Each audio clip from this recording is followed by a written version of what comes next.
You're watching KRQE News 13. It's Alien Abduction Day. We are taking a dive into the history of aliens and all that New Mexico has to do with it a little later in the show. Alien Abduction Day. Who knew it was a thing? Well, today is a big day for UFO fans. It's, again, Alien Abduction Day, and no place has a better claim to UFOs and aliens than New Mexico. It's where we are a global destination, apparently, for fans of the extraterrestrial. Well, we are joined this morning by our good friend, historian Rafi Andonian, to give us a glimpse into UNM's and the New Mexico's rich history into everything aliens. Rafi, it's always great when you're with us because you bring us something we never even thought about, and you've looked into it for us. Who knew alien abduction had a history? Yeah, apparently so. When was America's first alien abduction? 1639, almost 400 years ago in Massachusetts Bay Colony. John Winthrop, the governor, leader of the colony at the time, so we're coming from leadership. But he talks about three others who were in a rowboat going up a river. This is in the Puritan colony. And they see a big flash of light, and that light kind of changes its shape into a shape of a pig. And that light, that pig that's in flames, runs along with them on the, as if to kind of follow them on the boat for a couple of hours, according to the account that Winthrop is conveying from these men. Now, these three men on the rowboat eventually find themselves upstream by about a mile from where they were, and they had no recollection of how they got there. They were drinking on the boat, or well, that's what's funny you say that, because Winthrop actually in his diary says that this is coming from a discreet and sober fellow. Oh, okay. He had to justify it, as long as he clarified it. He justified it that way, and he said other credible persons also saw it. So there is this sort of notion of, I don't know if people are going to believe this, so kind of giving cross-witness testimony, which we still do today, if you think about it, when we talk about UFOs and alien abduction. I'll be darned. And as early as the 1630s, so, I mean, you wouldn't, what we think of in terms of aliens today, we think of, like, you know, the flying saucers, the technology. Yeah.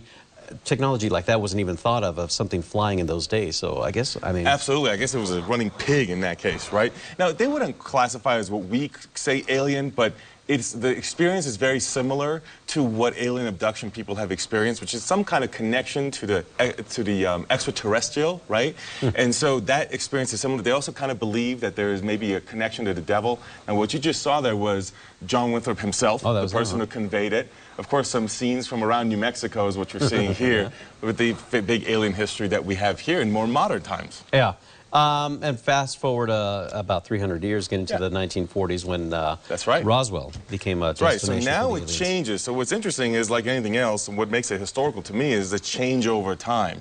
So the understandings of it changed. Now, you had what you had in the colonial period, but now it's a different world, right? It's post-World War II in the 40s and 50s, like you say. So initially, there's this kind of UFO sightings that say, maybe it's secret weapons from another country. But then we have sort of this evolution of the story in recent decades that then adds the other life beings that are there, right, the aliens, and then there's this notion of getting abducted, and that abduction, of course, kind of changes also. At first, it was this thing of, you know, being representatives of planet Earth, to then now being more degrading, so that even the understanding of the experiences changes, and we classify that historically underneath folklore, because if you look at folklore larger, like looking beyond just the aliens, there is this, often this connection that's similar to experiencing death, which is seeing a big light, seeing it dark, and then having this experience that you don't even know how you came here. And I think that's part of the reason that it still continues, because it's in the narrative of folklore that has gone on for centuries. And of course, how can you not,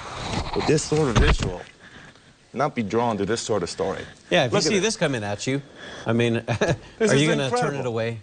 This is, I mean, this is the kind of thing that can capture our imagination, right? It's colorful.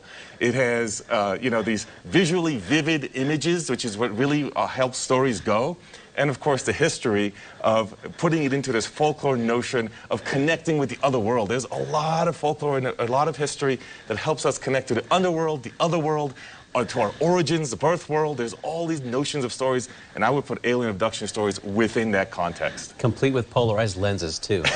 These aliens knew what they were doing. That's right. Yeah. So it's fascinating, like you say, over time, from first sightings, if you will, from the 1630s to the 1940s and so on and so forth. And I guess they've refined their ships from pig-shaped ships to... They did, and one thing that's different about today too, though, David, is that, you know, proliferation of media. Okay. Right, having print, TV, social media, of course, more recently, that media helps you proliferate the stories a lot more than, say, in 1639. So more people step forward with stories. Now, whether they're inspired by the stories they're seeing or they're simply being, you know, encouraged to report because of the stories, we don't know. But the media that we have and the connectivity that we have certainly helps proliferate, unlike the colonial era. Never a dull moment with Rafi here on the set. Rafi, buddy, it's always great to have you with us, and thank you for this wonderful information. Thank you. Yeah.